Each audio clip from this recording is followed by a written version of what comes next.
we really liked the way that the Khrome Werks stuff looked online, so we ended up getting some and have our dude Tyler put it on at Dream Rides of Tennessee.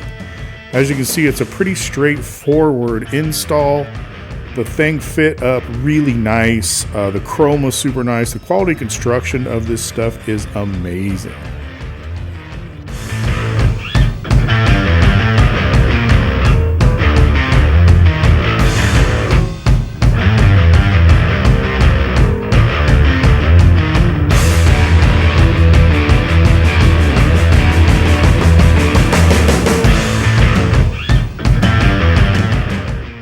And there you have it, one super clean chrome free flowing exhaust from our friends at Khrome Werks.